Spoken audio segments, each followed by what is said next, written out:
안녕하십니까. 네, 반갑습니다.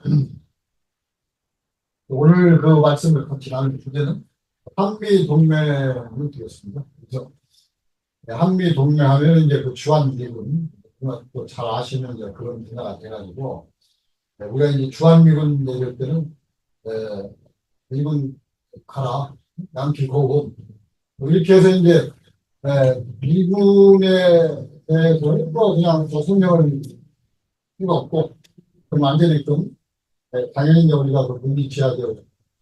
이게 그 제1의 이제 걸림돌이다. 통합적으로 걸림돌인데 이게 이제 역시 한미 동맹은 국가 간의 계약 관계고 그러다 보니까 이게 이제 그 굉장히 복잡하게 하십니다. 그리고 이제 미국이 이제 그 제국주의 국가로서 1차 대전 이후부터 이제 본격적으로 이제 세계 장난을 치는데 역시 늦게 배운 도덕인지 난세는지 모른다고 역시 한미 동맹을 보면은 미국이 자기들이 갖고 있는 어떤 그 막 국가와 국가 간의 관계에서 이 갑의 관계, 갑은 일단 무엇을 관계했겠죠? 미국이 갑의 관계를 유지하기 위해서 아주 그냥 세계에서 가장 악랄하게 한국의 이제 그 어떻게 보면 기생충에게는 그 이빨을 쳐맞고 국물을 빨아들이고 있다. 그런 식으로 좀 표현이 가능했어요. 그래서 이 한미 동맹인데 일단은 그 1페이지 이제 그 제목하고 이제 저 박스 그 아래 이제 그림표가 있잖아요. 그래서 오늘 사실 이게 지금 1시간 반 동안에 이제 한미 동맹의 전 구조에 대해서 다 말씀드리는 게 아주 좀 복잡하긴 하죠. 많이 사안입니다. 한 가지 사안으로 해서 이제 깊이 들어가 오르면은 머릿속 선명히 남을 텐데 이게 이제 그 한미 동맹이 지금 그림표를 하나로 이루어졌는데 저도 이제 이것을 사실 그림으로 한장으로 표현했는데 원샷을 여기는 하루가 없고 이것에 참조할 만한 그런 분이 거의 전부입니다.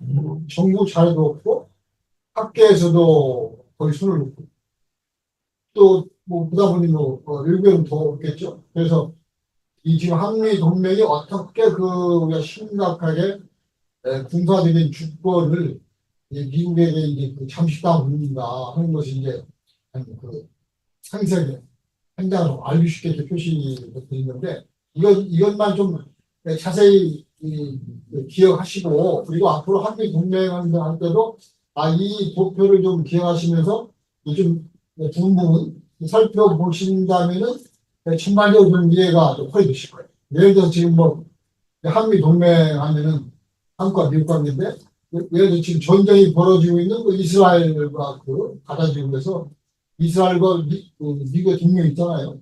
보면 잠깐만 예를 들었습니다. 유엔 등에서 이스라엘의 그 전쟁 행위를 전쟁 범죄로 규탄하는데도 미국은 자기 군사적인 지원을 줍니다. 말로만 일단 인도적인 행위를 하기 좋겠다. 이렇게 가혹한 전쟁 범죄는 안 했으면 좋겠다.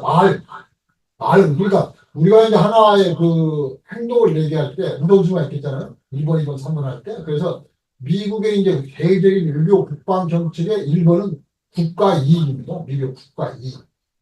그러니까 흔히 이제 유엔 평화 유진 분 얘기할 때 정의와 평화 뭐 이런 얘기하는데 미국이 이른바 자국의 법으로 뭐 대통령 행정론이 합니다만 자국의 법 PDD 25라고 있는데 거기에 딱 명기를 해놨어요.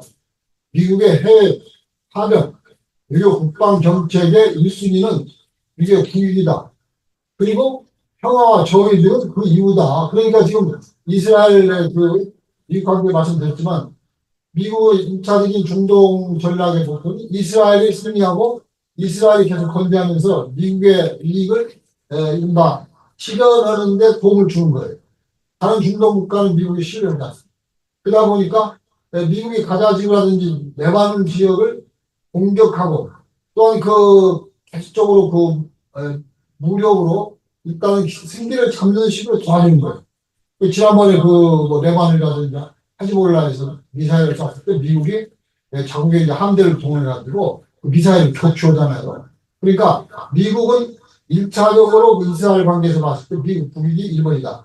정유화표는 2번이다. 그러니까 1차적으로 이스라엘한테 그 여러 가지 군사장비를 지원해서 일단 그 어마어마한 그 지하로 폭발하는 걸 그런 탄두라든지 이런 뭐 각종 신규 미사일 제공하면서 이스라엘이 과도하게 전쟁 범죄를 저지른 그러한 악행을 많이 저지른 데서는 말로만 그건 상가해달라. 그러니까 그 한미 동맹도 거의 비슷하게 봤어요. 이스라엘과 미국 관계를 앞으로 쭉 보실 때, 자, 미국이 어떤 행동을 하는 것인가? 그러니까 저 우크라이나하고 저 러시아 전쟁도 마찬가지겠죠. 미국은 저 우크라이나가 패전을 않는 것이 미국 국익에 우선하기 때문에 계속 무기를 베어주잖아요. 그래가지고 우리 윤석열이를 시켜가지고 야, 저, 저 우크라이나에 좀 지원하자. 그러니까 지금은 전투무기는 아닌 이른바 군 지원 물자로만 보낸다 그러는데 오늘 또 보니까 아주 섬뜩한 말이죠. 북한이 이제 우크라이나 전쟁에 이제 참전한다 그러니까 오늘 지금 윤석열 말하기를 북한군이 우크라이나에서 하는 행동을 봐서 살상 무기를 우크라이나에 제공하겠다. 그러니까 이게 말이죠.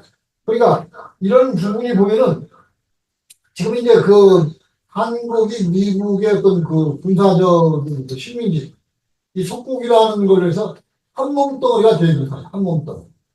그러니까 지금 이제 우리 한미 동맹을 얘기할 때 바로 지금 얘기한 대로 이스라엘과 미국 관계처럼 미국의 국익을 위해서는 참 군사적인 그런 면에서 이제 관계하고 최우선이고 정의 평화는 두 번째, 세 번째다. 그러니까 한반도 관계에서 보면은 미국 국익이 우선이기 때문에 일단은 군사력, 이 군사 동맹 1번이에요.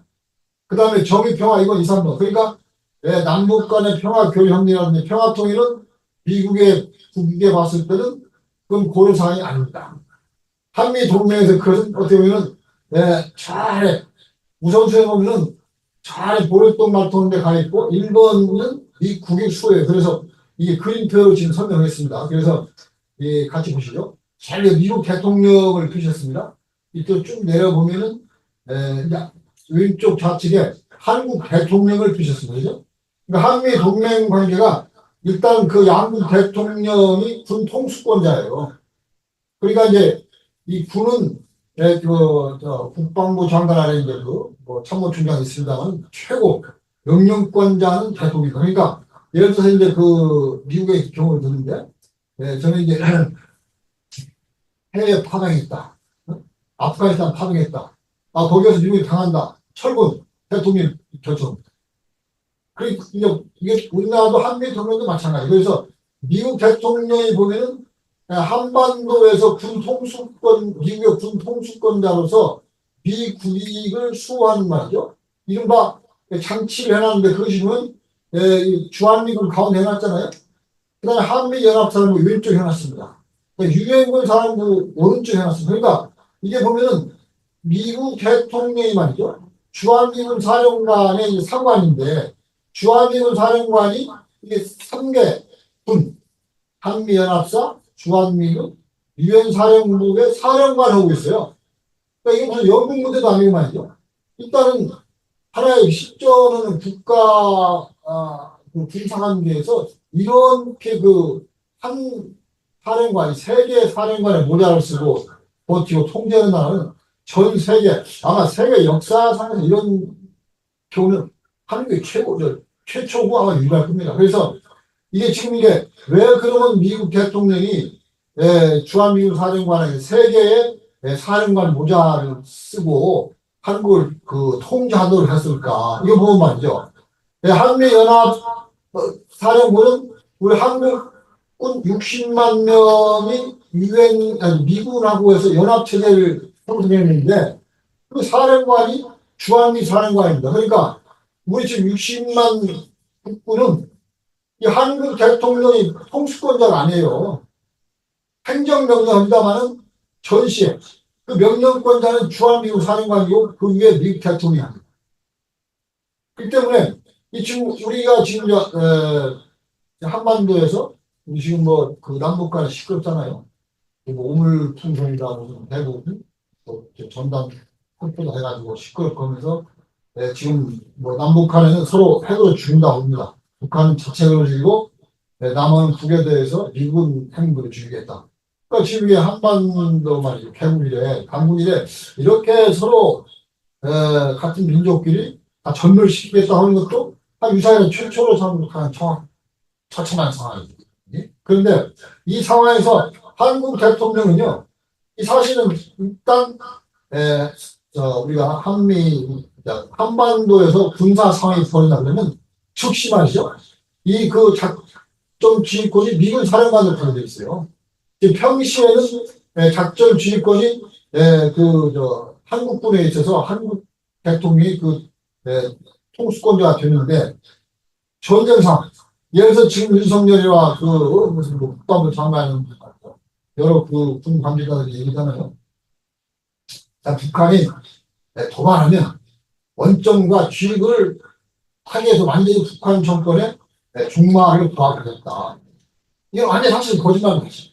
왜냐하면 전쟁 개시가 되면 바로 자동적으로 유한비 사령관이 이제 한미연합사령부, 즉 한국군 60만에 대한 작전 지휘권 행사하기 때문에 한국 대통령이 말을 해도 듣지 않아요.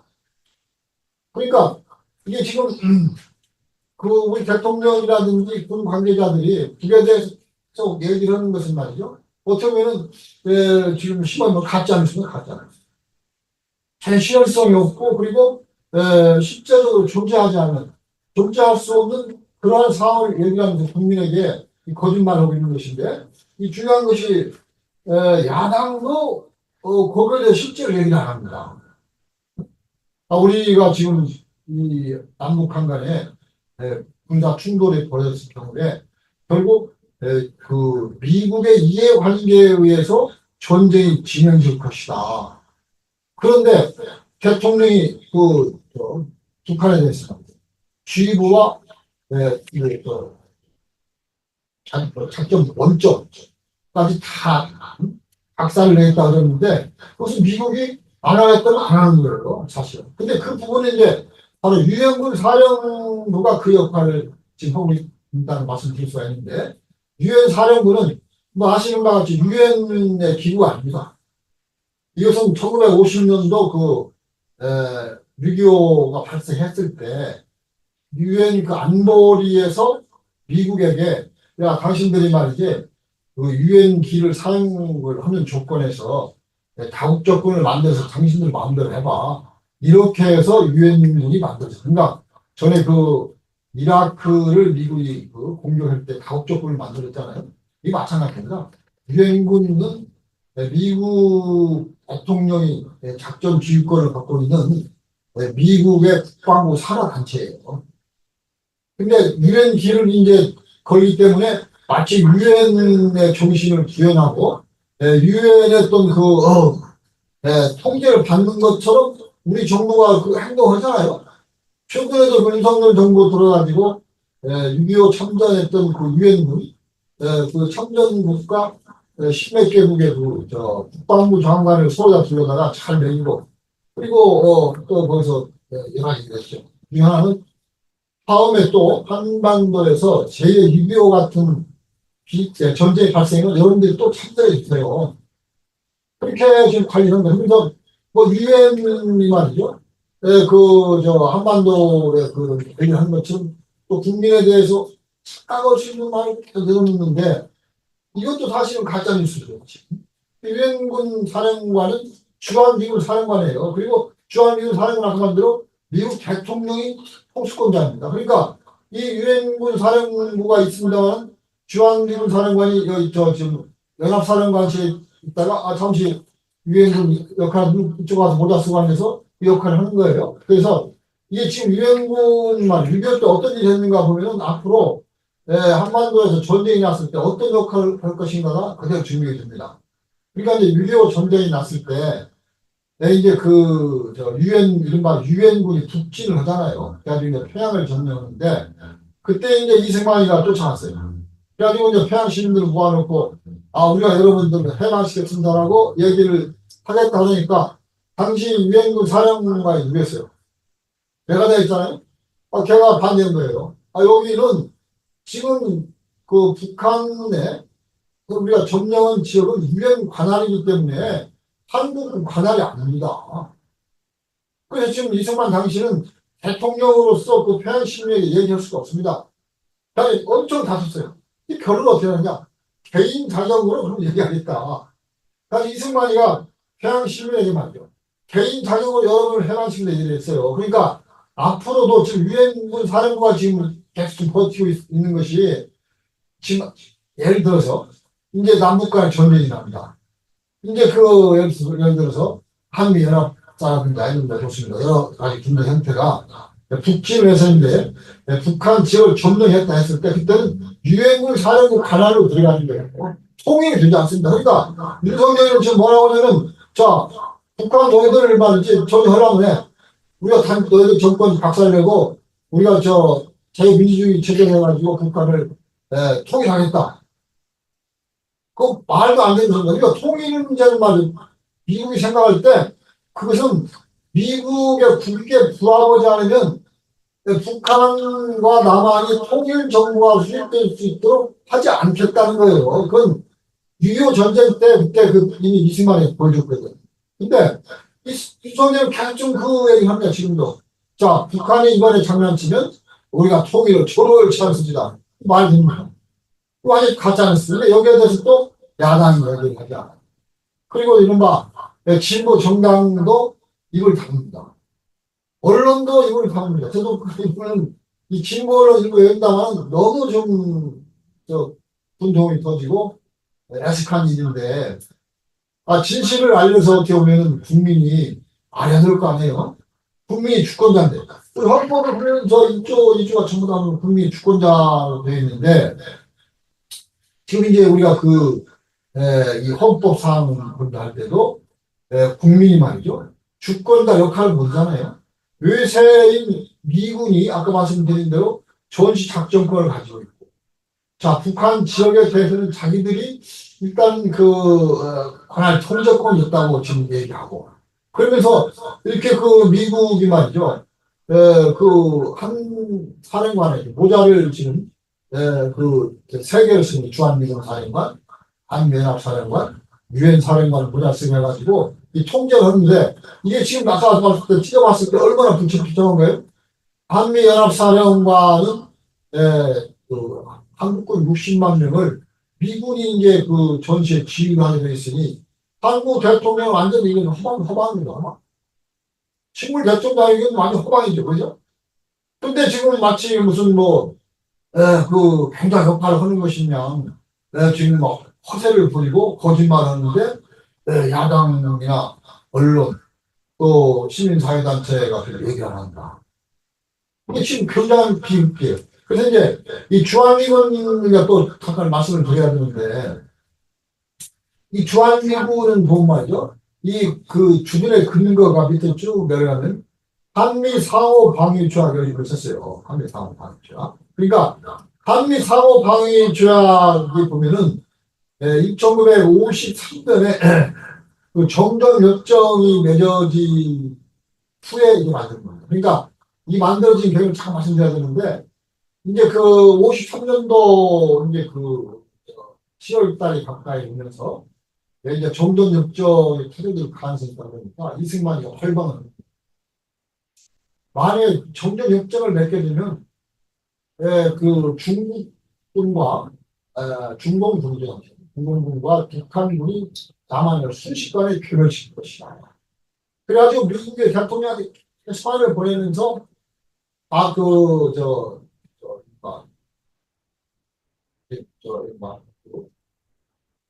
취소독재는 주장합니다. 정전협정 반대. 그래서 안 되니까 어떻게 합니까? 포로 석방을 하잖아요. 포로 석방은 사실 불법이었거든요. 그러니까 포로 석방은 이제 그 당시 판문점에서 열리고 있던 이른바 남북한의 대표급들이 이제 사업 문제로 결정이 돼 있었는데 이승만이가 석방하잖아요. 그러니까 조경점 맺지 말라는 거죠. 그렇게 하니까 당시에 미국이 보면 말이죠. 야, 이승만이가 지금 미국 국위에 의해서 정전협정을 맺으려고 하는데 반대로 저 자식 완전히 제거해야지. 그래가지고 이 쿠데타 계획을 세우기까지 갔어. 근데 그 부분이 미국이 봤을 때는 이제 그 대안이 없다. 이승만을 제거했을 때 누구를 시키지? 그것이 좀 많이 나와 좀 그런 부분이 이제 정책협정 추진에 걸릴 때 된다 해야죠. 그러면 이승만 제거를 일단 보류하자. 그렇게 하고 한미 상호 방위 조약을 맺어주는 걸로 해서 이승만이 일단 주저앉히는 거예요. 근데 한미 상호 방위 조약은 기본적으로 뭐냐? 정전협정이 맺어졌을 때 그 조약의 내용을 보면은 평화협정으로 가는 걸로 이제 규정을 다 하거든요.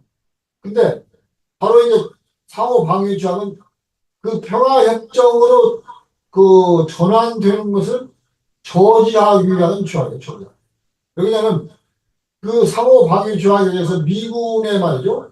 이 주들을 미국의 권리, 여기 지금 있었습니다. 미군 한국 배치는 미국 권리다, 라이트.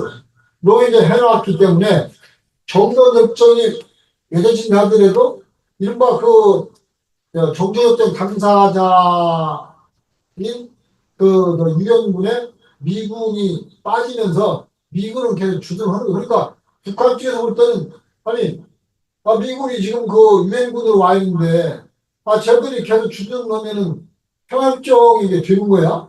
이 평화협정을 외국군은 전혀 협정을 걸 기본적으로 하거든요. 그러니까 이 평화협정을 저지하기 위해서 만든 것이 사실은 한미 상호 방위 조약입니다. 그러니까 한미 상호 방위 조약이 지금도 존재하는 우리가 남북 간 평화 통일이 안 된다는 거예요.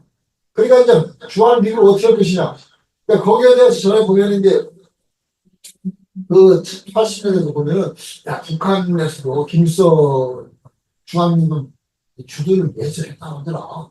그래가지고 이제 보면은 이제 그 통일운동권에서 야 주한미군에 대해서 그러면 주둔으로 계속 가야 되는 거 아니야? 이렇게 했어요. 근데 저희가 이제 쭉 보면은 당시 이제 그 70년대 80년대 애매한 상황이잖아요. 그러니까 일단 북한 입장에 볼 때는 주한미군에서 미리 걸어버리면 평안쪽 갈 수가 없는 거예요. 그러니까 자, 그 부분에 대해서는 자, 그럼 그건 옆으로 빼자.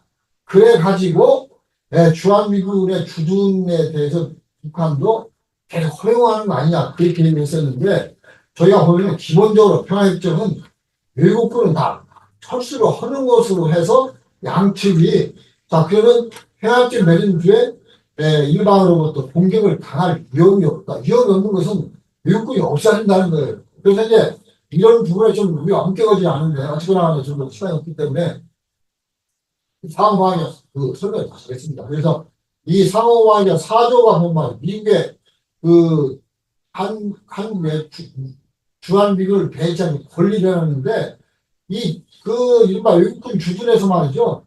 이게 그 주둔군을 권리로 해준 것은 세계 역사가 없습니다. 이건 군사 식민지나 종속국. 그러니까 예를 들어서 이제 우리가 전에 한 말로 주한미군은 일본군이 물러나면서 그 자리에 온 외국군이라든가 이런 말이 있었는데 사실은 거기에 해당하는 말과 거의 유사합니다. 왜냐하면 이 권리로 와 있다는 거는 권리의 반대말이 뭡니까? 의무입니다. 그 미국이 이제 주한미군을 배치하는 것이 권리라면 한국은 의무를 지는 거예요. 그러니까 한국은 삑소리를 못 하는 거예요.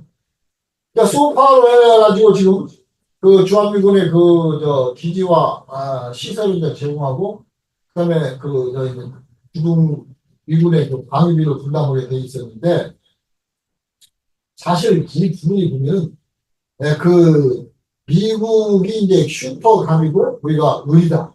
그렇기 때문에 이제 미국이 어떤 쪽으로 국제법적 입장은 치외법권적 지위를 두고 있어요. 그 치외법권 지위는 뭐냐? 우리가 주한 외국 공간에 외교관들이 누리는 것이 치외법권적 권리 아닙니까? 그 심각한 범죄하면 이제 처벌 안 당한다고 했는데 주한 미군 자체가 그래요. 그래서 주한 미군은 말이죠. 미군 기지 자체가 한국군의 공권력에 묻히지는 않아요. 그러니까 무슨 짓을 하는지 아무도 모릅니다. 그리고 미군이 말이죠. 한국에서 이른바 무슨 일을 할 수 있는지를 알 수 없고 또 무슨 무기를 들어온지도 권리로 되어 있기 때문에 과거 7, 80년대에 보면은 한국에 통보도 안 했어요. 그런 사례가 많습니다. 지금 몇 년 전에 문제였던 사드, 3주에 배치했던 고고도 미사일 방어 제시했습니까? 청주? 그 부분이 보면 결국 북한보다도 이제 중국을 탐지하는 이제 그 미사일 탐지 기능이 이제 그 바로 사드의 주 기능 중에 하나인데 그것이 들어올 때 미국이 말이죠 통과하고 들어온 거예요 박근혜 때. 그러니까 그 문재인 때는 보면은 뭐 한미 간에 뭐 협의를 하고 말이죠 국회 비준을 판다. 근데 이게 보면은 사실 그 문재인 정부도 그걸 잘 몰랐어요 한미 사업 단계에 있어. 그러니까 뭐 사드 가지고 시끄럽게 하고 말이죠. 그 무슨 뭐 못도 할 수 있느냐 하다가 2017년 촛불혁명으로 어영부에 이제 집권한 뒤에 보면은 뭐 전종권이 파병권이 거쳤었다 가지고 이제 사드를 배치를 시고 가버리잖아요. 그러니까 이것도 완전히 가짜에서 돈을 쏘는 거예요 다시는. 그러니까 이제 그 권리라는 것이 얼마나 무서우냐면 그 우리가 사전을 찾으면은 일방 즉 권리를 행사하는 주체는 말이죠 타방에 대해서 마음대로 할 수 있는 거예요 마음대로. 그러니까 미국이 지금 군사적인 이 주권이 한국에서 권리다 이런 거는 미국의 이제 그 해외에서 그 외국과 맺고 있는 그 군사 협정이라든지 조약을 보면 알 수 있습니다. 그러니까 미국이 이제 필리핀이라든지 일본 저쪽 그 나토 회원국들과 이제 맺고 있는 군사적인 그 협정이라든지 조약이 있는데 그 보면 말이죠 이 권리는 일을 하고 있습니다. 역시 그 보면 다 그 주권국의 그 동등한 위상에서 조약을 맺는 거예요. 일본도 마찬가지. 일본도 그 어쩌면은 미일 상호 방위 조약이 일본이 항공한 다음에 엄청난 그 열악한 입장에 만들어진다면 이게 보면은 상호 독립된 주권 국가의 관계 속에서 미일 상호 방위 조약이 되어 있습니다. 권리가 아니에요. 그리고 저 필리핀 같은 경우도 보면 말이죠. 이게 구체적으로 거기는 그좀 설명을 줄 수가 있는 것인데 필리핀이 원래 미국과 이제 그 2000년 직후에는 상호 방위 조약을 맺었다가 필리핀 파기하잖아요. 그래가지고 그 다음에 이제 그 협정을 맺게 되는데 그 협정 내용이 이렇습니다. 미국은 필리핀의 그 군사를 군대를 영구 주둔을 시킬 수 없고 그저 방문군 그러니까 일시적인 그 형태로만 필리핀에 주둔할 수 있다. 그 2번은 주둔할 때는 필리핀의 기지에 주둔하는 원칙을 한다. 3번 필리핀에 주둔하는 미군은 필리핀 그 공권력에 제한을 받는다. 그래서 만약에 기지 오염을 시킬 경우에 배상한다. 그리고 미군이 필요에 의해서 기지에 실어올 경우는 나중에 미군이 철수할 때 필리핀 정부에 필요시키도록 한다. 한국이 등 대량殺傷 무기는 절대 안 된다. 저 나토도 마찬가지예요. 영국이 독일동에 미국이 가 있는데 다 그 독립국 간에 맺어진 주권국 간에 맺어진 그런 그 저 조약이 되어 있고 기본적인 건 뭐냐 외국군이 말이죠. 한국에 들어간다는 것은 이 사실은 어떻게 보면 위험한 겁니다. 그러니까 이 군대가 우리나라도 보면 그 국방부를 가져야 하는 군대가 쿠데타의 흉기가 되잖아요. 박근혜 전두환 때 보면 또 과거를 보면 이성계는 보면은 저 명나라 뭐 그쪽으로 말이죠. 군대를 보냈더니 그 거꾸로 해가지고 위안도 흉원해가지고 나라를 그냥 그 완전히 그 역성혁명을 시킨 거 아닙니까? 그래서 군대는 양날의 칼이기 때문에 주둔군이 들어올 때는 그 제약을 엄청나게 준다. 그러니까 만약에 너희들이 그 이른바 흉기로서 우리 주둔국 국민대 위해를 가할 때 어떻게 하겠느냐. 그건 절대 안 되기 때문에 우리가 다 통제할 수 있는 상황에서만 너희들은 주둔할 수 있다. 그게 기본적인 그러니까 아까 주한미군 말씀을 드렸는데 주한미군은 말 권리로 들어와 있기 때문에 미군 기지 내에서 무슨 일을 하는지 알 수가 없어요. 그리고 이제 미군이 예를 들어서 갑자기 흉기가 돼가지고 우리 남한의 국민과 말이죠 공공기관에 대해서 흉기 역할을 하는데 어떻게 하겠느냐. 거기서 아무런 지금 얘기한 사람이 없습니다. 그러니까 지금 주한 미군에 대해서는 우리가 이제 예를 들어 가끔 드린다고 했습니다만 그 세균전에 대비해서 이제 부산 하이라 그 비밀 비밀 세균 실험 기지가 있는데 한국 정부가 어떻게 거기서 무슨 일이 벌어진지를 알 수가 없고 체크할 수가 없어요. 미국도 비밀합니다. 그렇게 된 것이 바로 한미 사망이냐 사주에 의해서 이렇게 되고 있는 거예요. 그래서 이 지금 이 한미 사망의 사조는 그 아까 본 대로 거기 사조에 의해서 이제 소파 말씀드린 대로 주한미군의 이제 주둔부 지협정인데 거기에서 우리가 이제 그 미군의 권리를 충족시키는 데서 미군의 기지 부지 그다음에 기지와 부지를 다 무상으로 제공하고 그다음에 이제 미군 기지로 해서 사용한 다음에 우리한테 반환했는데 오염돼 있다더라. 미군이 한 푼도 오염에 대해서 배상한 적이 없습니다. 지도 않습니다. 그래서 잠깐 여기서 방금 말씀을 드리면 윤석열 정부가 그 용산 미군 기지 반환을 받은 거에 대해서 말이죠. 그 용산 미군 기지 옆에 그 국방부가 있었는데 거기를 지금 핵심 집무실로 사용하다 보니까 바로 그 앞에 이제 미군 용산 기지 반환 받은 게 있었는데 거기를 그 용산 어린이 정원으로 급히 공사해가지고 대통령 취임하면서 이제 개방을 해서 거기서 온갖 쇼를 다 했어요. 근데 이게 잘하셔야 되는데 흔히 이제 그 용산 미군 기지가 공원으로 된 것으로 착각하는 분이 많습니다. 그리고 인터넷 사이트 네이버나 다음을 검색하면 용산 어린이 공원으로 나온 데가 많아요. 기사들도. 근데 정확한 명칭은 용산 어린이 정원입니다. 근데 그때 왜 정원을 했냐? 정원은 말이죠. 우리 공원을 만드는 것에 비해서 국토부에서 하는 건데, 해안도와 같이. 이게 지금 그 규정이 아주 후해요. 공원은 굉장히 어렵습니다. 그래서 지금 용산 어린이 정원으로 된 미군 기지가 오염이 심각하다는 걸로 미군 기지 발언할 때 조사가 됐었는데, 그것을 사실 청와대가 아니고, 대통령실에서 뭐라 했냐면, 15cm 복토를 해서 안전하다.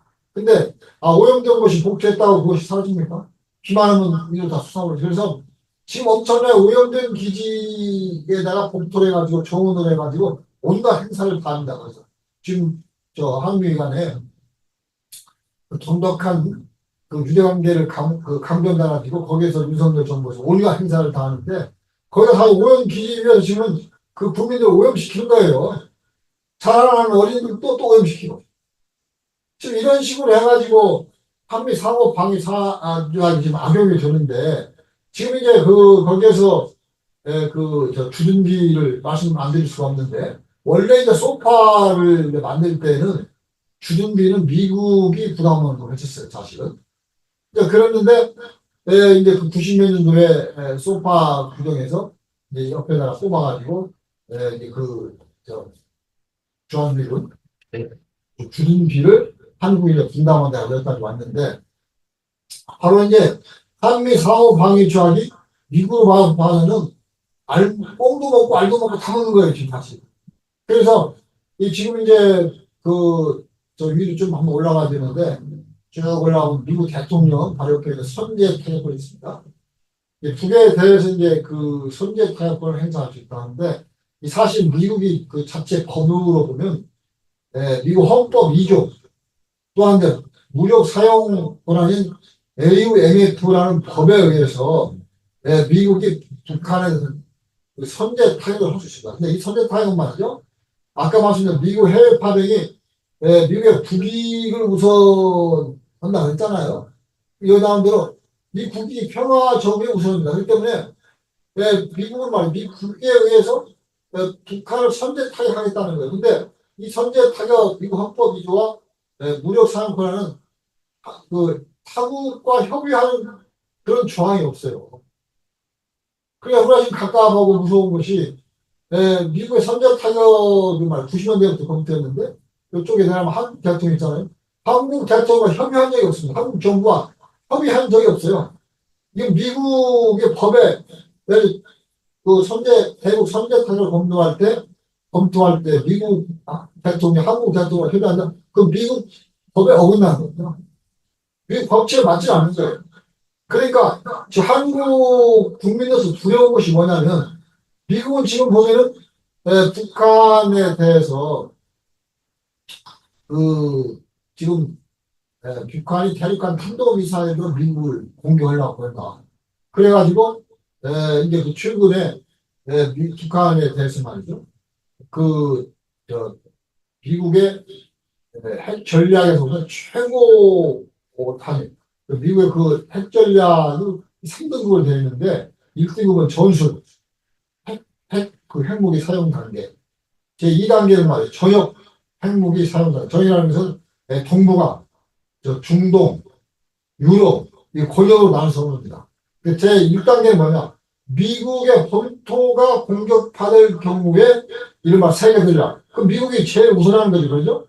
그 외의 지역은 다 미국 본토와는 관계가 없을 때 제1지역, 제1단계, 2단계 이러는데 제3단계, 어떤 제91단계라고 할 수 있는데 그 최고의 그 세계 핵전략은 바로 미국 본토가 공격받을 때 이제 사용하는 것인데 바로 북한이 ICBM으로 미국을 공격했기 때문에 2022년에 북한을 이른바 그 최고 미국의 그 세계 핵전략 범위 속에 포함을 시켰습니다. 그렇기 때문에 언제든지 미국은 적의 그 판단에 의해서 북한을 공격할 수가 있어요. 그럼 어떻습니까? 우리가 지금 알기로 북한은 말이죠. 그 헌법이라는 법으로다가 북한이 공격받을 경우에는 그 이른바 대응수단을 강구할 수 있는데 그 중에 하나가 지금 대남 공격입니다. 그러니까 휴전선 그 150마일에 그 공사 이른바 그 아직 무기로다가 이제 당사정 포동을 해가지고 지금 그 북한의 법에 의해서 공격한다면 자동적으로 이제 그 대남 공격할 수 있는데 북한이 볼 때 미국의 선제타격에서 공격하다 그러면 바로 대남 당사정 포동이 이제 발사되는 거죠. 그러면 그 한국인 말이죠. 어느 날 갑자기 아니 아무런 징후도 없이 그냥 그 북미 전장에서 남한 전쟁터가 되는 거예요. 그때 우리 보면은 그 개평을 준다고 개평을 준다. 이런 말하면 각오시켜 준다 그 말이 있는데 이게 지금 이렇게 우리가 그 한미 동맹 관계, 한미 군사 관계. 그러니까 보면은 미국 대통령의 판단에 의해서 남한은 그냥 죽게 돼 있어요. 이런 부분을 얘기를 안 해. 한국 정부나 언론이. 이게 내가 보기에는 그 미친 수용 아닙니까? 이런 분이. 아니, 죽고 사는 문제가 제일 중요하고, 그리고 한국 정치권도 국내에서 전쟁하면 자기 가족이라든지 그 자기 새끼 다 죽지 않습니까? 언론 마찬가지죠. 운동권 마찬가지죠. 학교 마찬가지죠. 근데 이게 마치만 생사를 초월하는 존재들처럼 얘기를 안 해요, 얘기를. 이게 말이 되는 나라입니까, 사실? 그러니까 미국이 볼 때는 이 한국은 말이죠. 너무 정말 미국은 좋은 거예요. 이건 보면은, 이건 간도 쓸개도 없는 말이죠. 어떻게 보면은, 이렇게 그 미국에 대해서 이 자기들의 목숨을 다 바쳐서까지 이른바 기여는 그런 기이한 날, 이게 어떻게 보면, 이게 지상에 존재하는 나라가 아니라 그 신화에 나오는 존재의 그런 나라 같지 않습니까, 사실? 축구 산업 문제에 대해서 입도 뻥끗하지 않아. 그러니까 정확히 미국이 말이죠. 그, 여러분 자료를 좀 밝혔는데, 1992년도, 그러니까 그때가 보면 이제 그 북한 핵 문제가 가장 심각한 때 중에 하나였어요.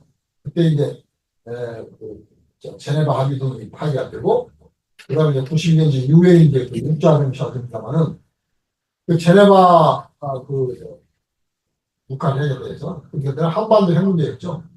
합의사항이 이행이 이제 안 됐다 했을 때, 미국 대통령이 이제 선제 타격을 검토한 거예요. 이게 다 나왔어요. 그 뒤로 여러 번 검토합니다. 북한이 예를 들어서 핵무기를 시험을 했다. 대륙간 탄도미사일 미사일 ICBM을 시험했다. 그러면 바로 미국 선제타격 이 발동 조건이죠. 그러니까 미국 대통령도 보면 말이죠. 미국 헌법 2조 무력 사용 권한 이 법에 의해서 묶여 있는 우리가 법치를 집행해야 될 집행권자는 바로 그 책임이 있지만 권한도 있지만 책임이 있는 거예요. 그러니까 미국 아이들은 보면 말이죠. 자동적으로 북한이 미국에 대해서 선제 공격을 할 수 있는 그런 징후를 보이면서 행동했다. 그러면 미국 핵 규범에 의해서 즉시 행동을 하게 돼 있어요. 그렇기 때문에 미국 헌법 2조가 발동되는 건 말이죠. 미국 대통령으로서는 자, 주한미군 사람이라든지 태평양 미군 사령관들이 자, 지금 북한이 이렇게 해서 미국 본토를 공격할 수 있는 핵수단을 가동할 수 있는 태세이기 때문에 조치를 취하십시오. 오바하면 대통령 알았습니다. 오바. 바로 대통령의 의무를 수행하는 것이 바로 선제타협권에 의한 그 발동에 들어 헌법 2조 무력사항권한 A유예입니다. 근데 이 부분에 대해서 한국 대통령은 말이죠. 예를 들어서 국민의 생명과 재산을 보호해야 될 헌법적 그 책무가 있는 대통령, 그 대가리가 돌아가는 대통령이라면 얘기를 해야죠. 근데 문재인 대통령이 말이죠. 어떻게 보면은 거의 유일하게 우리 저 공식 행사할 때 아마 그 광복절 행사 하셨는데 한반도의 전쟁은 안 됩니다. 이렇게 얘기했는데 밑도 끝도 없이 그 말만 했지 더 이상 얘기를 안 했어요. 그러니까 어떻게 보면은 한국 역대 대통령 중에서 미국 대통령에 대해서 선제타협권 발동하면 곤란하지요? 이렇게까지 얘기했는데 한 유일한 대통령. 근데 어떻게 국민 볼 때 이제 무슨 소리지? 그냥 아무 의미도 파악 못하고 지나간 거예요. 그 문제가 대통령이 잘한 겁니까? 20, 30%는 잘했다고 보시죠. 7, 80%는 잘못한 거예요. 왜냐면 국민에 대해서 제대로 의무를 이행 안 한 거예요. 입을 열었으면 어쩌어쩌해서 이런 것이기 때문에 육하한 지경에 설명해야 되는데 대통령의 책무 아닙니까? 그게 안 했습니다. 그리고 이제 대통령 그만두고 윤석열이 왔는데 윤석열은 뭐 지금 완전히 그냥 같이 죽였다는 거 아니에요? 그냥 선대타협 자기가 하겠다 그 대통령 당선 되면 되겠으니까 응? 거의 미친 사람이에요. 형님. 자기네 죽고 그러면 그걸 가히 기거이만 죽고 애들 없으니까 뭐 더 이상 아쉬운 건 없을지 모르겠습니다만 그런 거 어떻습니까? 윤석열 정권에 참여한 공직자들 애새끼 다 있을 거 아니에요. 다 죽어졌습니까? 국민 어때? 다 죽어졌습니까? 이건 거의 말이 안 되는 조건이에요. 그러니까 이 지금 한미 상호방위조약에 의해서 말이죠. 미 대통령이 선제타협권을 행사할 수가 있는 거예요. 그러니까 만약 미국이 한미 상호방위 사조에서 미국이 권유해가지고 미군이 와 있지 않다면 미국은 말이죠. 지금 북한이 무슨 ICBM을 발사하는지 그 핵무기를 시험하는지 알 수가 없어요. 근데 그 사지역에서 미국이 다 와 있어. 정찰위성. 그다음에 저 미국은 말이죠. 이 사지역에서 지금 서해 그 도서 지역은 물론이고 155마일 휴전선 위쪽에 정찰위성을 수십 개를 갖다 놨다는 거 아니에요. 그러니까 미국은 자기 국익을 그 24시간 보호하기 위해서 한반도 상황을 하루 24시간 1년 365일 관리하는 거예요. 전쟁이 나면 안 돼. 왜 그러냐? 미국의 제2차적인 그 주한미군의 목표는 러시아와 중국을 견제하는 거예요. 그쪽이 큰 나라 아닙니까? 한국이 오면은 저 러시아는 미국과 비슷한 말 6천여 개를 지금 실전 배치했어요. 중국은 한 500개 됩니다. 미국도 한 6천 개지만 뭐 중국은 적다 하더라도 200개 날라오면 미국도 온전히 않잖아요. 북한이 뭐 핵무기 가지고 흔들신다면 어떻습니까? 지금 끽싸야 50개입니다. 미국 볼 때는 어느 쪽이 제일 무서워요? 러시아, 중국이 무서운 거예요. 핵무기가 무서우니까. 그래서 북한은 어떻게 보면 주한미군이 계속 주둔하게 한 핑계거리를 해가지고 계속 북한을 앞세우지만 주한미군을 통해서 미국이 말이죠. 이 국익을 자가 챙기는 건 중국과 러시아예요. 그래서 미국이 볼 때는 북한은 너무나 좀 고마운 존재일 수 있죠. 그죠? 근데 더 고마운 건 나만 적은 거예요. 한미 상호 방위 조합 위해서 주한미군이 말 온갖 짓을 다 사드에 의해서 중국을 중국의 모든 군사 상황을 말이죠. 탐지할 수가 있고. 북한에서도 마찬가지고. 러시아, 우라디보스토크, 우라디보스토크, 그죠? 그러니까 지금 보면 미국이 오늘날만 그런 것이 아니고, 6.25 전쟁, 경제협정 이후로 보면, 60년대 초부터, 주한미군 핵무기를 무제한으로 들어왔거든요. 지금 다들 뭐 잊어버리셨습니다만은, 많이 들어왔더라면 1,000개 들어왔습니다. 온갖 핵무기를 다 들어왔어요. 아주 미사일, 핵무기 전시장 같은 정한 주한미군이. 그러니까 그때도 보면은, 중국과 러시아를 견제하는데 왜 견제했습니까? 한국 전쟁 때 보니까, 중국에서는 이미 해방군이 왔잖아요. 그때 소련은 볼 때는 이름이 해드렸습니다만, 소련 스탈린이, 김일성에 대해서, 야, 오케이. 나만, 공격 오케이 해달라는 거 아니에요? 그러니까, 그때 또 소련 공군이 참전했다. 그러니까, 미군이 볼 때는, 60년대부터 제일, 겁나는 게, 중국과, 소련, 러시아예요. 중국, 러시아가, 핵무기를 계속 그때 50년대부터 만들잖아요. 그러니까, 그때 미국은 어떻게 했느냐? 50년대 후반, 60년대부터 군산 미군 기지에서 보면 전폭경, 항시 핵무기를 탑재하고 두 대가 24시간 대응, 하나는 북경, 하나는 우라디보스토크. 그쪽에 지금 제일 가까운 데가 지금 바로 우라디보스토크 아닙니까? 그쪽을 발전할 수 있게 그때부터 관리를 했어요. 근데 한국은 말이죠. 그 얘기를 안 하는 거예요. 이게 미친 놈의 사실은. 그러니까 동맹을 맺은 것을 국가 간의 관계니까 어쩔 수 없다 한다면은 동맹에 맺은 여러 가지 관계는 대부분이 보면은 국가 기밀 상황까지는 안 해요. 지금 제가 말씀드리는 것은 지금 인터넷에 들어가지고 야후라든지 구글에 들어가지고 미국 정부의 자료를 지금 다 나오는 거예요. 그러니까 우리가 이제 영어를 저도 좀 영어 서툴러가지고 보시긴 합니다만은 영어만 조금 아시는 분들은 들어가면 다 나오는 자료를 제가 말씀드리는 거예요. 그러면 한국 정부가 어떻습니까? 말을 해야 되죠, 그렇죠? 세계는 다 아는데 한국 국민이 모른다? 이건 완전히 이것도 미친 짓 아닙니까, 완전히? 그리고 국민에 대해서 제대로 친문을 안 하는 거죠. 헌법의 친문을. 죽고 사는 문제에 대해서는 알려야 되는데, 국민의 생명과 재산을 보호하기 위해서. 이 대통령님들이 말을 안 하는 거예요. 저는 감히 놈이라 붙입니다, 국민은. 세계가 다 아는 사실을 말이죠. 얘기를 안 하는 거예요. 지금까지 보면은, 지금 한미 상호 방위 조약에 대해서, 제가 최근에 책도 하나 냈습니다만, 물론 이제, 2년 전에 한미 상호 방위 조약 책내고, 또 최근에 이제 한미 150명 근현대사를 채웠습니다만 거기에 보면 지금 말씀드린 게 다 나와 있어요. 근데 이게 아까 말씀드린 대로 인터넷 자료에 다 나와 있어요. 비밀이 아니에요. 한국에서만 알려지지 않는 거예요.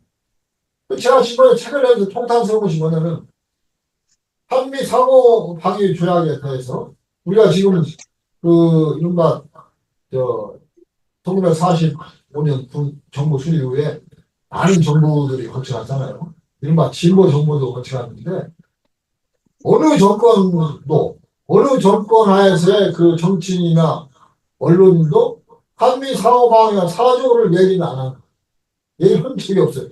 잠깐 목이 타서 물 좀 한번 마시겠습니다.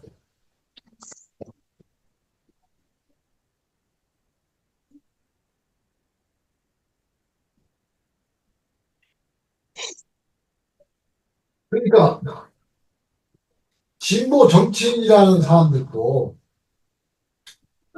제가 보기에는 너무 정말 섭섭한 거예요. 이 보수 정치권들은 얘기 안 할 수가 없죠. 예를 들어서 우리가 국민의힘과 거대 야당 보수 정당이 아시는 바 그래서 이 보수 정당들은 미국의 존재를 알아요. 그러니까 얼마나 그 정권 잡아왔잖아요. 이른바 민주당도. 그렇기 때문에 지금 제가 말씀드린 건 다 압니다. 근데 얘기를 안 해요.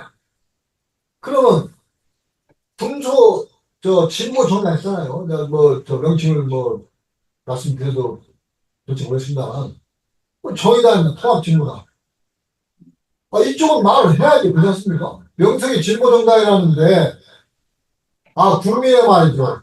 그 정치의 모습으로 간다 하는 건 같다. 그 몇 년 전에는 통합진보당 같은 경우는 뭐 상당 저 국회의원 진출을 시켰잖아요. 자력으로. 그러면 얘기를 해야 될 거 아닙니까? 얘기를 안 하는 거예요. 그리고 한미 관계에 대해서 말이죠. 선을 그어.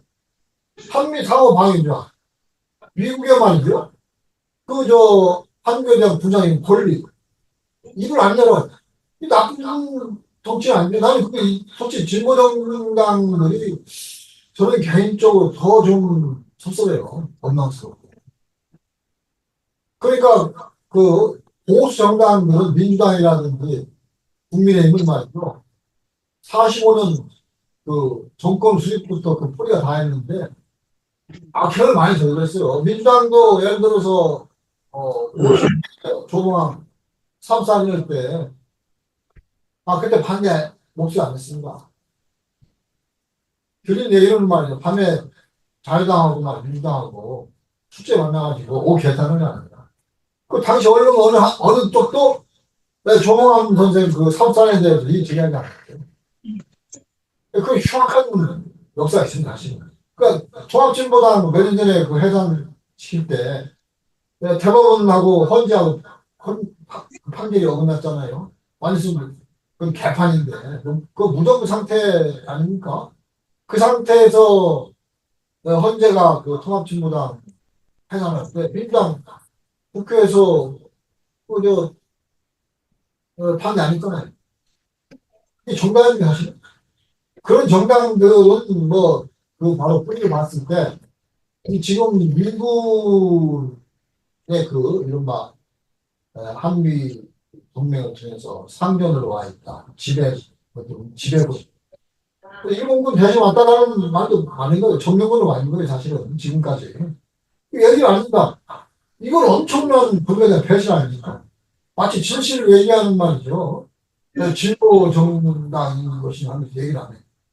근데 진보 정치, 진보 지식인, 진보 사회운동단체, 이게 마찬가지예요. 얘기 안 해요. 지금 말씀드렸지만 미국 대통령이 자기를 판단 아까 말씀드린 내가 북한을 얼마 잘은 아닙니다. 북한에 대해서는 나중에 별도로 말씀을 드려야 되는데, 6.25 전쟁부터 잠깐 말씀드리니까, 1945년도, 2차 정전이 되면서 이제 38선이 그어지는데, 그건 아시는 바와 같이, 미국이 이제 소련을 견제하기 위해서, 일본에 두 발의 원폭을 투하했다. 그건 거의 기정사실이에요. 왜냐면, 소련 당시에 보면 2차 전쟁 최대의 전쟁국이거든요. 나치 독일이 그때 최강했는데, 그걸 개별시키는 실질적인 군사 차원으로 갔다. 했어요. 그러면 소련의 최대의 공격이다. 미국 애들은 뭐 말이죠. 1917년 러시아, 소련 혁명이죠. 또, 이른바 공산주의 사회혁명에 대한 엄청난 공포, 이른바 미국 정부와, 결단해요. 이런 메카시즘이 50년대 나왔던다고는 1920년대부터 미국 정가와 사회는 말이죠. 이 빨갱이 사냥을 난리를 칩니다. 그러니까 사회주의권에 대해서 엄청난 공포가 있어요. 가지고 미국에 보면은 1950년대 학자들이 이른바 사회학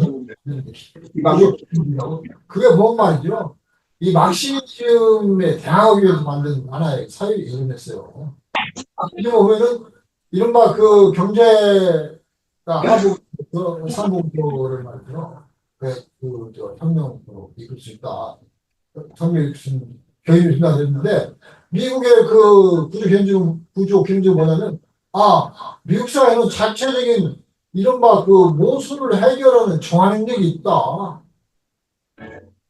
그럼 이제 미국 하나의 말이죠. 그 신천지 어? 혁명이 발생하자면 이른바 혁명 이후의 신천지처럼 전제해서 그려는 학문까지 만드는 건 우리가 이런 일을 잘 안 해요. 사실은 미국이 얼마나 그 사회주의 공산주의 혁명의 공포를 느꼈는지. 그래가지고 일단은 45년 종전에 가까우자 미국은 동북아 전략을 세울 때 소련을 최대한 그 적으로 가상해가지고 이 전략을 세우는데 우리 저 항복군 그저 중국에서 가장 많이 쓴다는 미국 놈들이 저 휴전 2차 공전 때까지 끝내 승리 않잖아요. 그때 왜 그러냐?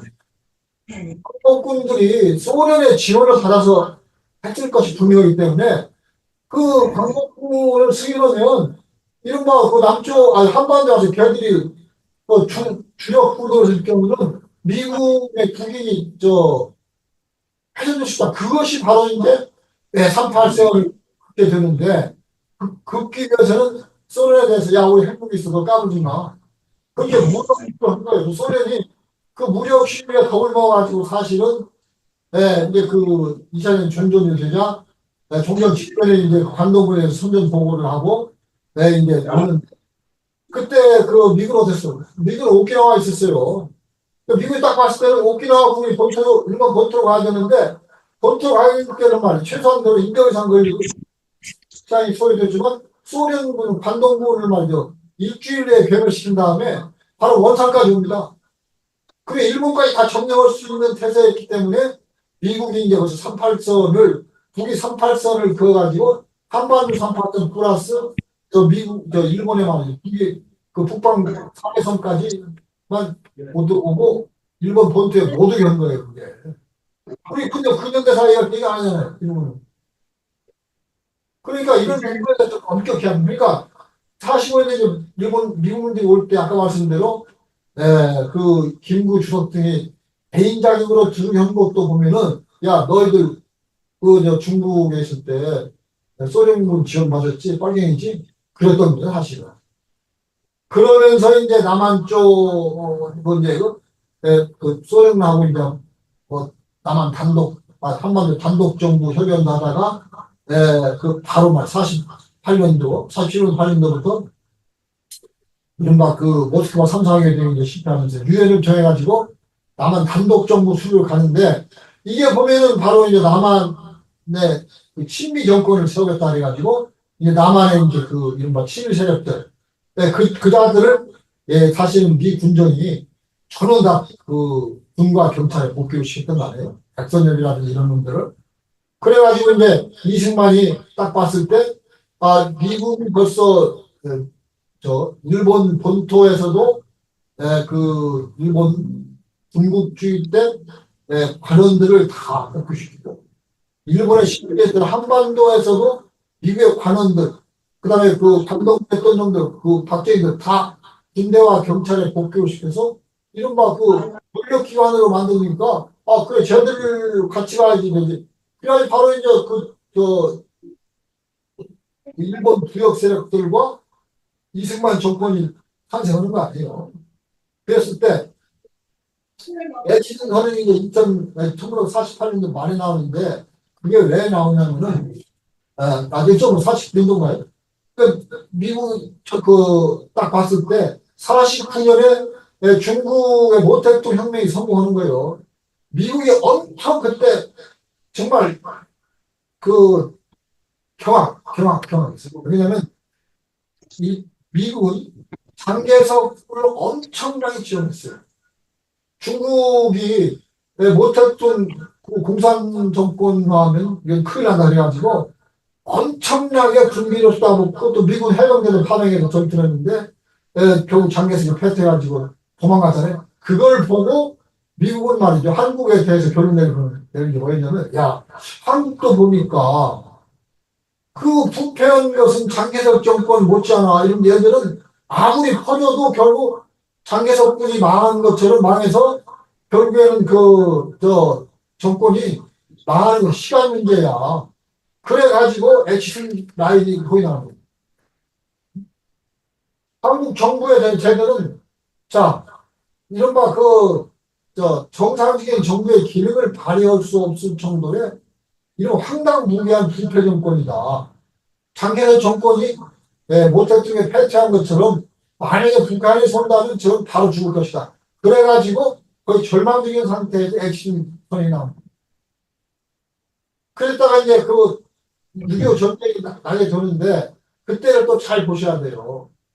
이쯤 이제 이 부분 6.25 전쟁 뭐 그런 설명이라고 하는데 1950년 6월 15일 날 전쟁이 납니다만 그 전에 보면은 그 미군 군정에 보고된 것만 하더라도 한 500, 600회 남북 한간에 군사의 충돌이 있었어요. 근데 이 충돌에서 더 걱정했던 게 남한이 그랬어요. 이스마일 북진 전력이었는데 그때 이제 군사적인 남북 충돌이 있었을 때 보면 남한군은 38선을 넘어서 그 북한 쪽에 진지까지 구출했기 때문에 그때 미 군정 군사보훈단이 내려오도록 일단 이른바 압력을 가해서 내려온 적이 있었던 거예요. 그러니까 6.25 전쟁 이전에 군사분계선의 상황이라는 것은 누가 전쟁을 뭐 일으키냐 마냐 그 얘기를 따지기 좀 어려울 정도로 남북 정권 간에 군사적인 충돌이 일상사였다는 겁니다. 사실. 미국의 기록에 나오는 거예요. 미국에. 그러니까 6.25 전쟁이 나는데 6.25 전쟁이 딱 났을 때 유엔에서의 상황을 좀 봐야 됩니다. 유엔 그때 안보리가 즉각 초전이 되는 거예요. 그래서 3차에 걸쳐서 이제 아까 말씀드린 유엔사가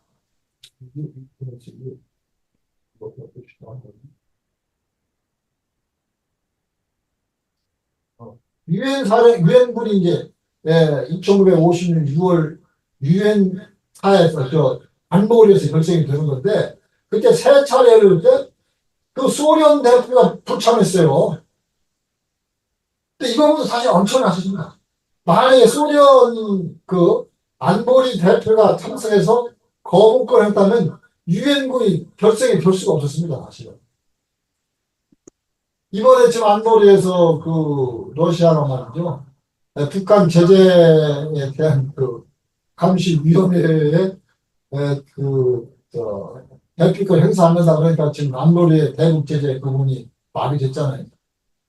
별도의 위원회를 만드는데 그건 유엔 밖의 기구이기 때문에 아무 강제력이 없는 겁니다. 근데 그것도 뭐 윤석열 정부는 막 굉장한 기고인 것처럼 해가지고 적극 지원을 했다고 그러는데 그거 걱정을 하요.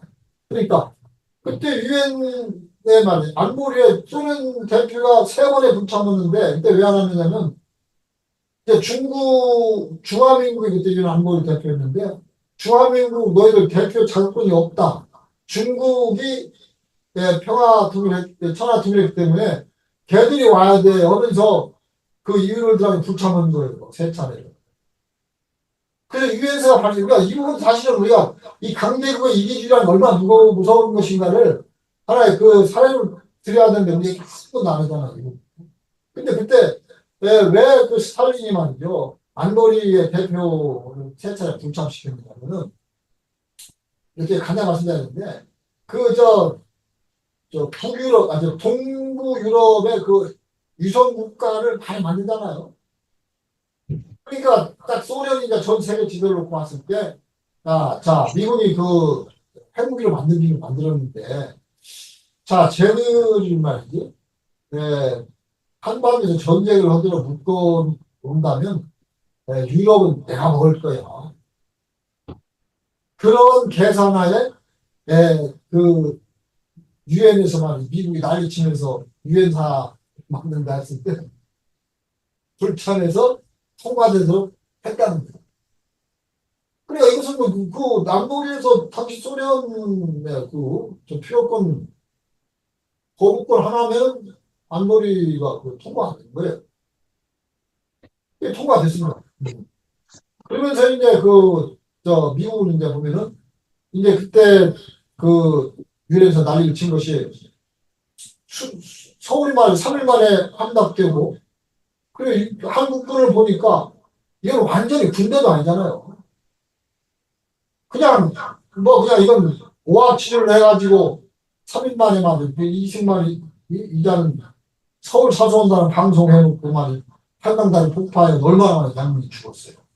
근데 그때 기록을 보면, 그때 그 미군 말이죠. 군사 잠기가 있었는데, 이승만이가 한강다리 폭파할 때, 수원으로 도망가면서 미 군사공무단 사령부에 연락받았어요. 그래가지고 일화를 보면은 미 군사공무단 사령부가 수원으로 도망가는데 하루 종일 말이 한강변, 이 한강다리 끊기기 때문에 난리를 쳐 겨우 도망갔다. 야, 그래가지고 수원에서 이제 미 군사공무단이 한국군을 이제 규합해가지고 거기서부터 이제 이제 북한에게 이제 저항 전선을 형성했는데, 자, 그러면서 이제 미국놈들이 봤을 때는, 한반, 남쪽이, 이건 북에 맥히는 건 시간 문제야. 그러면 일본 어떻게 되지? 일본의 적화를 염려해서 한반도에 이제 이른바, 북한군의 저지를 결정하고 전력으로 하게 된 건 사실은. 그래서. 그러니까 이런 부분을 얘기하더니 이건 얘기 안 해서. 그러니까 뭐, 6.15 전쟁이 말이죠. 뭐, 북침이냐, 남침이냐, 뭐, 수정이냐, 이런 거 엄청 좋아하는데 그 전 단계를 얘기를 해야지. 그러니까 우리가 그 현대사를 보면 말이죠. 이 한반도와 그 강대국의 이해관계가 얼마나 이게 서로 어긋날 수 있다. 그러니까 그런 건 확실한 건데, 우리가 지금 그러니까 미 대통령의 선제 타협이 얼마나 무섭고 더러운가, 우리가 생각할 수 있는가를 알 수 있는 건데, 그러니까 그런 부분에 좀 엄격해야 된다. 그래가지고 지금 북한이 보면은 정전협정 53개 맺은 지금은 미국이 막 뭔가 핵무기를 가지고 다 협박하는 거예요. 죽인다. 그러니까 북한군으로 대응하다가 이제 90년대부터 이제 동구권이 소련 종교와 함께 갱을 하니까 이제 다 죽게 생겨서 이제 핵무기로 가는 거 아니에요? 물론 뭐 우리가 지금 미국, 북한 편에 들어서 동조하는 건 아니지만, 굉장히 우리가 한반도 정세를 분석했을 때, 재련 핵계획이라든지 육자회담에 다른 자료에 보면은 그게 나온 거예요. 북한도 이제 미국이 이제, 북한 정권의 존립을 보장해준다.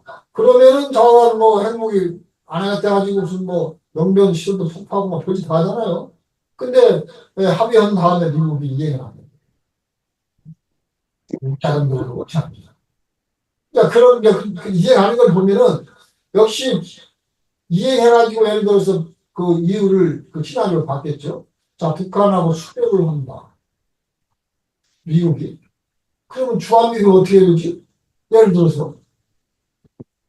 그러면은 주한미군이 예를 들어 한반 남북한이 말이죠. 평화협정을 맺는다고 했을 때 주한미군 어떻게 버티지? 평화협정에 의하면 일꾼은 가야 되는데 한미 상호방위조약 그 4조에 의해서 권리를 가지고 미국이 근데 여기서 이제 바로 치명적인 말이죠. 한미 상호방위 아킬레스건이 있어요. 제 6조가 보면은 예, 여기가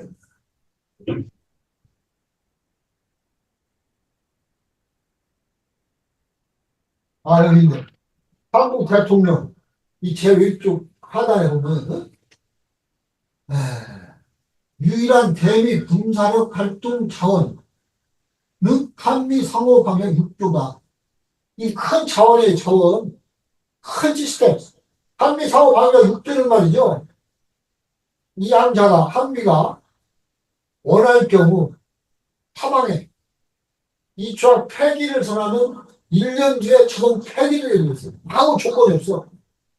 협의한다, 무슨 협상한다, 연장 없습니다. 이 때문에 이 한미상호 6조에 의해서 이 한미상호 조약을 파기해버리면 이 한미상호가 4조에서 미국 주한미군이 말이죠. 주둔하는 그 특권, 이 완전히 박살나는 게요. 그럼 어떻습니까? 그 예를 들어서 한반도 비핵화, 북한의 비핵화 이후에 평화협정이 나왔을 때 주한미군이 주둔할 수 없는 거예요. 이 부분. 그러니까 계속적으로 미국 놈들이 육장이나 제너가 있죠. 파기를 하고 북한이 말이죠. 핵 무장화로 가도록 유도를 하는 거예요. 자기들이 유도를 해. 그렇게 하면 지금 진가 아닌데 지금도 보면 어떻습니까? 그 미국은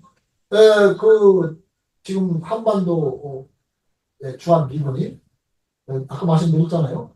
북한 핵도 관리해주고 남한도 관리하지만 중국과 러시아, 일본도 관리한다. 일본의 지금 핵무장을 저지할 수 있는 바로 하나의 시스템이 주한 미군. 그러니까 그 미국은 그 북한과의 관계를 호전시킨다. 남북 관계를 평화적으로 가는 거. 절대 그런 말. 그러니까 다시 이제 시간이 이제 많이 됐는데 거슬러 올라가 봅시다. 우리가 그 미국 대통령이 주한미군 사령관을 통해서 유엔 사령부, 주한미군, 한미연합사령부 이 세 개의 군 시스템으로 한국과 지금 동북아를 관리한다고 그랬는데 2018년도를 기억해 봅시다. 문재인 대통령이 세 번에 걸쳐서 남북 정상회담을 열어가지고 엄청난 합의를 했어요. 이게 말이죠. 근데 합의한 사항을 뭐 어디서 보고 왔습니다만 이행만 됐으면 남북 국가연합이 가능한 거예요. 그리고 느슨한 연방제로 갈 수도 있어요. 근데 그것은 말이죠. 트럼프 이놈이 그 당시 또 북미 정상회담을 하면서 문재인 정부를 압박해가지고 한 건도 이행 못하도록 해버렸잖아요. 그러니까 지금 북한의 말이 김정 위원장이 지금 남한한테는 이 국가로 얘기잖아요. 적대 국가다. 그럼 아까 말한 대로 참 도발하는 행동을 빤다.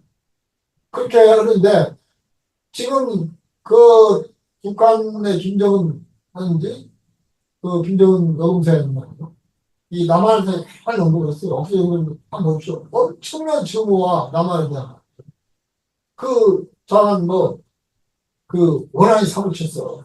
근데 저는 볼 때는 문재인 대통령이 말이죠. 2018년 9월 달에 평양에 가가지고 평양 무슨 운동장에 말이죠.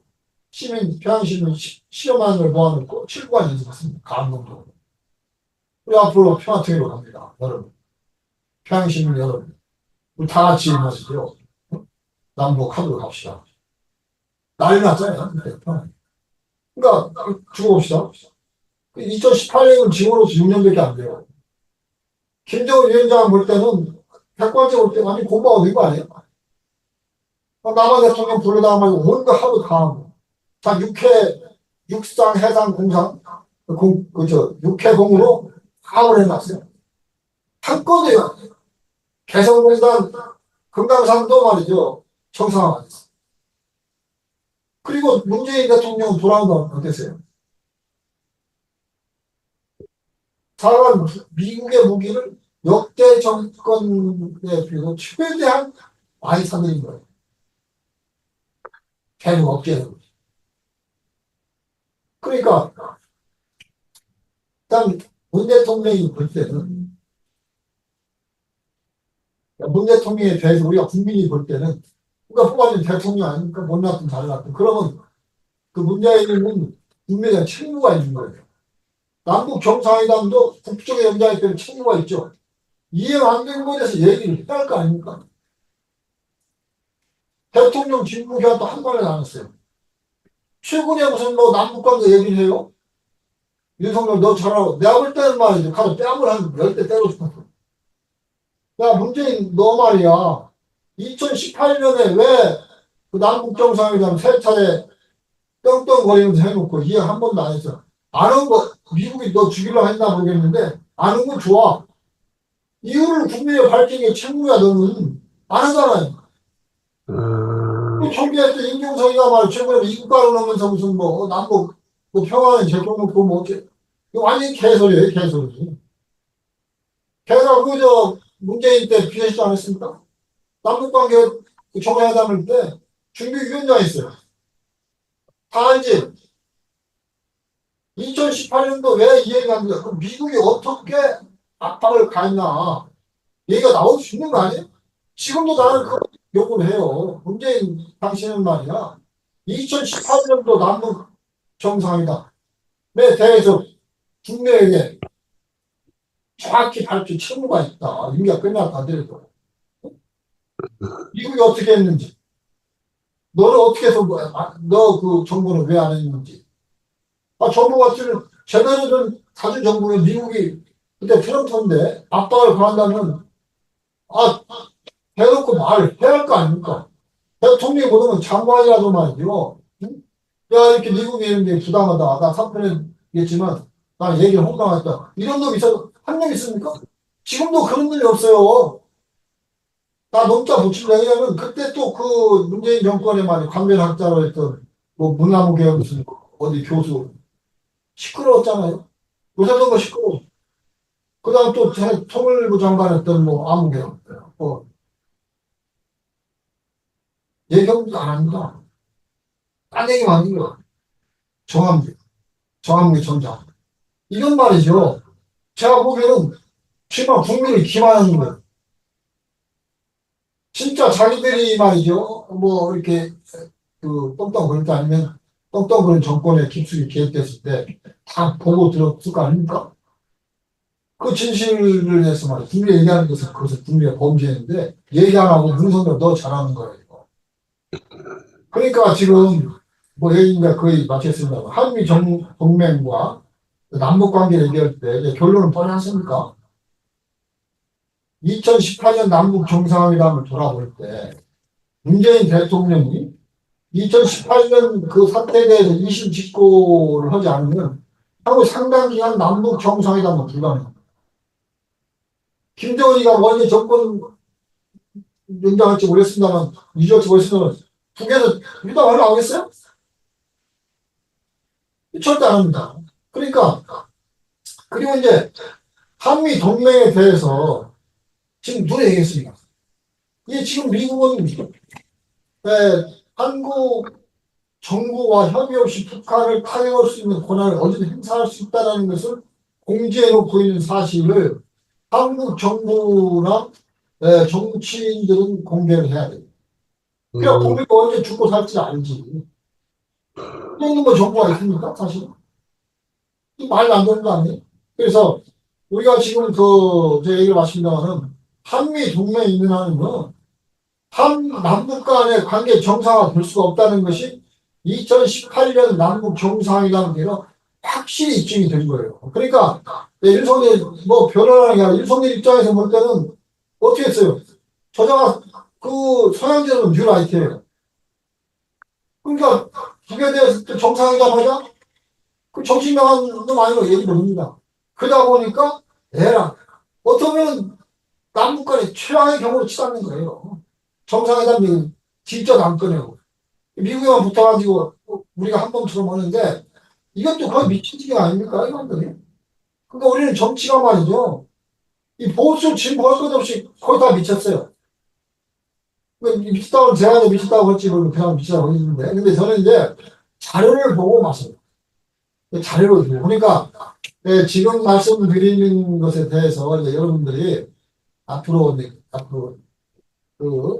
이 한미 동맹 구조 선명 이 도표만 보시고 나가 미국 대통령이 삼겹살 떠나서요 한국 정부가 알려야 될 사항이고 그다음에 한국 대통령 여기에는 말이죠 한미 상호관계가 파기하면 사조가 없어지면서 주한미군 그 둘이 주요 근거가 사라지면서 예를 들어서 그 남북 간의 평화 협정을 맺을 수 있는 근거 외국군의 철수를 요구할 수 있는 근거가 확보가 되는 거예요, 사실.